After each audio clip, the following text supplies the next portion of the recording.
사법 리스크로 최대 정치적 위기를 맞은 이 대표가 차기 정치 지도자를 묻는 여론조사에서 1위에 올랐습니다. 한동훈 장관이 뒤를 이었는데요. 자, 이 조사 결과 어떻게 해석해야 할까요? 이재명 대표가 1위로 나오는 건 당연한 거죠. 왜냐하면 거기 뭐 현직 당 대표고 또 직전 대선 출마자였고. 그리 보면 이제 한동훈 장관이 이제 가장 눈에 띄죠. 왕수석, 왕 대표도 있지만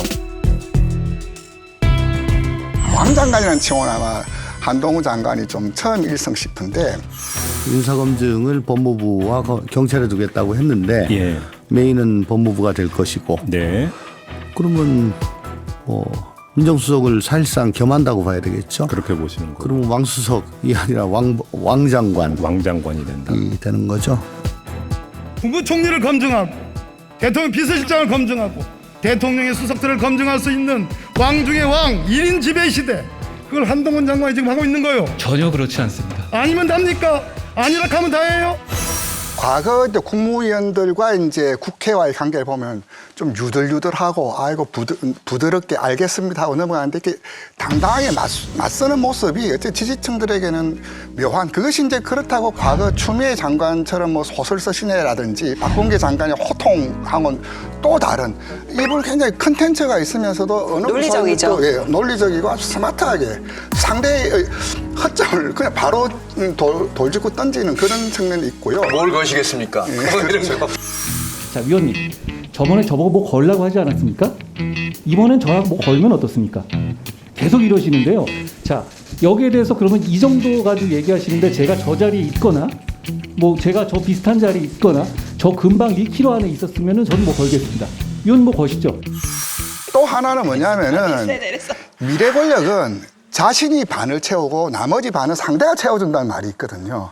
근데 지금 박범계 의원이나 김영겸 의원이나 보면 한동훈을 때림으로써 윤석열에 기스내겠다라는 그런 셈법으로 접근하고 있지만 역으로 서로 경쟁적으로 한동훈 장관을 키워주고 있는 뭐 은행과 결과만 계속 보여주고 있거든요. 사실 이렇게까지 커지는 데는 그분들의 역할도 절반 이상은 있지 않나.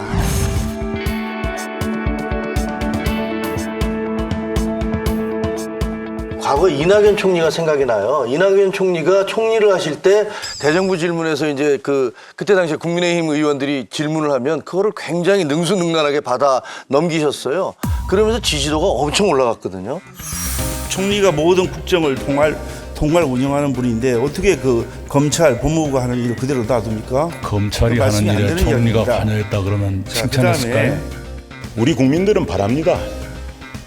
청와대에도 여당에게도 쓴소리 할 줄 알고 국회에 4선 의원을 지낸 선배 의원으로서 그런 경륜을 보여줬으면 하는데 청와대와 여당에 대한 쓴소리는 비공개리에 하고 있습니다. 저 벤츠는 사치품이고 네. 반입 금지 품목인데 네. 우리 대통령 얼굴까지 저렇게 전 세계인이 제재 위반한다는 데 실렸습니다. 네. 어떻게 생각하십니까?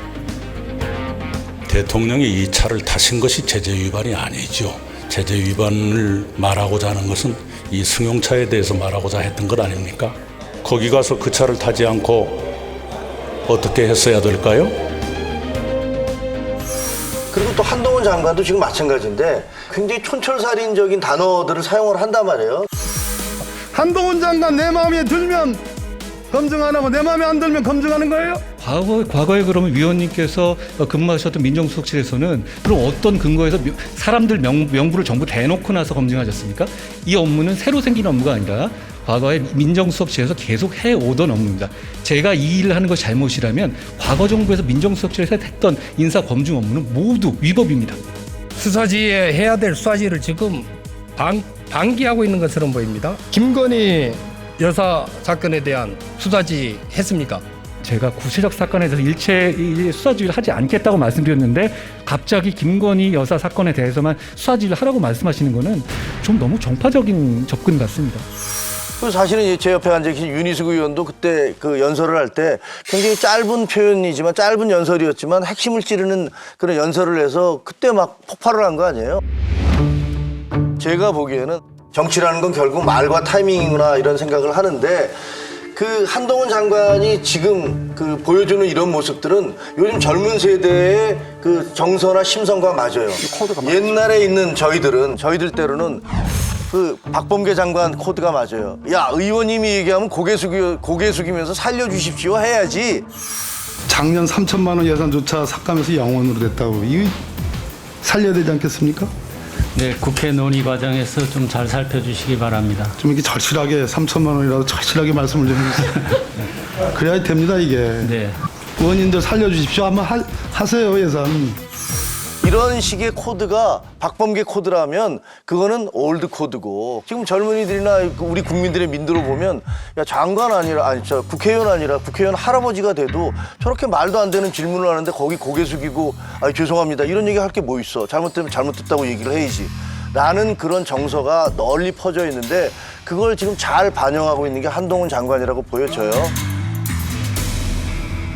구조적으로 보면 우리 국민들의 선호가 좀 바뀌고 있는 것도 있지만 정치 구조에서 보면 저는 첫 번째는 그거 같아요. 사회가 너무 진영화돼서 지난 몇 년 동안 사회가 완전히 갈갈이 찢어졌잖아요. 그래서 이제는 나를 위해서 싸워주는 사람에 대한 선호가 되게 강해졌어요. 근데 그게 바람직하냐? 그렇지 않죠. 동서고금을 막론하고 위대한 정치인은 미래에 대한 비전을 제시하고 그것을 위한 사회의 공감을 얻어가는 사람이죠. 그렇죠. 근데 지금 한 장관에 대한 이 인기가 이렇게 올라가는 이유 중에 하나는 기존 정치인들이 그걸 보여주지 못하는 부재도 되게 중요하다고 생각해요. 그러니까 국민들의 눈높이가 정치는 원래 저런 거다. 그러니까 나를 위해 싸워줄 사람 이쪽으로 돼 있는 거죠. 이거는 저를 포함해서 기존 정치인들이 굉장히 반성해야 될 문제예요. 한동훈 차출론이 제기되자 한 장관은 불출마 입장을 확고했습니다. 혹시 출마할 계획을 가지고 계신가요? 저는 그런 생각이 없습니다. 알겠습니다. 제가 지금 여기서 왜 그런 말씀 드려야 되는지 모르겠습니다만 지금 현재 그런 생각이 없습니다. 여권에서 총선 차출론이 나왔어요. 우리 입장에서는 한동훈 장관한테 다 걸었구나. 나중에 한 1년 반 뒤에 가서 총선 지휘하시겠어요? 의원님, 저는 저와 무관한 얘기고요. 저는 법무부 장관으로서 일을 최선을 다해서 하겠다는 말씀드립니다. 국민의힘 당대표의 장관님을 차출해야 된다는 의견이 나오고 있는데 어떤 입장이십니까? 저는 지금까지 법무부 장관으로서 할 일을 부족하지만 최선을 다해서 해왔고요. 앞으로도 그 생각밖에 없습니다. 장관님, 지금 정치권에서 너무 그게 이슈가 커져가지고요. 차출론 관련해서 여의도에서 저한테 그런 얘기를 한 사람은 아무도 없습니다. 제가 분명히 말씀드렸고요. 저는 법무부 장관으로서 중요한 할 일이 많이 있다고 생각하고 제가 아직 많이 부족하다고 생각합니다. 그렇기 때문에 법무부 장관으로서 역할을 최선을 다할 거라고 분명히 단호하게 말씀드리겠습니다. 저는 솔직히 말하면 이번에 한동훈 차출을 하기 위한 준비 작업을 했다고 봅니다. 그러니까 물론 결심을 했다거나 결정을 했다고 생각은 안 하는데 한동훈 장관을 정말로 당대표 후보를 내보내는데 대통령실이나 뭐 이래가지고 이번엔 뭐 MZ세대에도 소구력이 있고 여러 가지로 능력도 있고 하는 한동훈을 내보낸다 그러면 반발이 엄청날 거거든요. 근데 이렇게 띄운 다음에 대통령 본인부터도 아니 한동훈은 다른 데 쓸 때도 있고 할 일도 많은데 왜 그러냐고 불쾌감을 표시하고 한동훈 장관도 나는 법무부 장관으로 살 일이 많다고 거절하고 이렇게 되면 나중에 정작 출마하게 되면은 여러 가지 그런 사정에도 불구하고 말하자면 희생하는 모양새가 되거든요. 이번에 저는 충분히 여론을 봤다고 생각을 하고 사람들 뇌리 속에 한동훈 장관은 MZ세대의 소구력이 있는 사람을 비롯해서 당대표 지금 국민들의 성에 차는 사람이 없다. 이런 메시지가 다 나가버렸어요. 그러니까 나머지 후보들은 정말 한동훈 안 나오니까 나오는 그런 후보가 돼버린 거죠. 저는 이번에 굉장히 계산된 행동이라고 봅니다.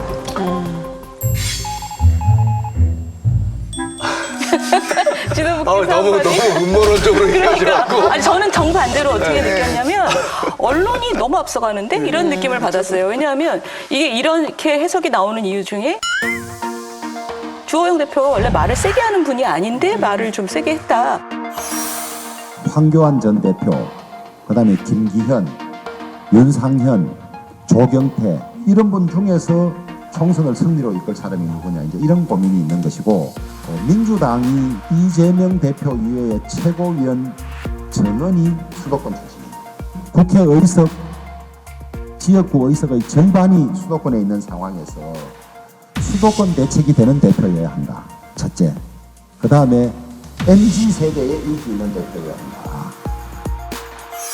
근데 그거는 그런데 그 안에 내용을 보면 굉장히 일반론적이에요.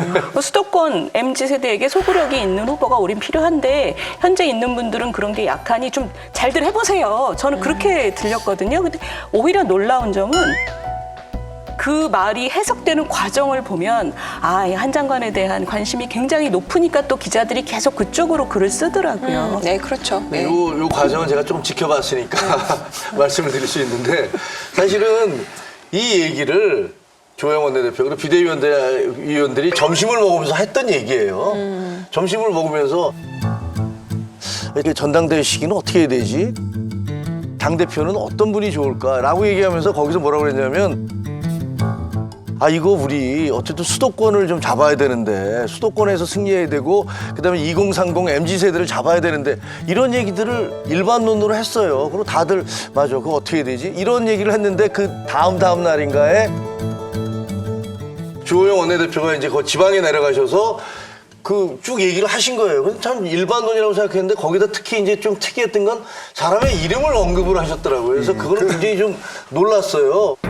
저는 그 한동훈 장관이 당대표에 나오는 것은 쉽지는 않을 것이다라고 생각을 해요.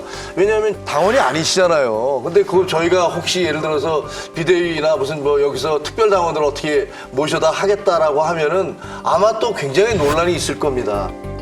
전직 법무부 장관이시고 검찰총장을 지휘하는 그런 자리에 있고 지금 대장동 사건 수사하고 있잖아요.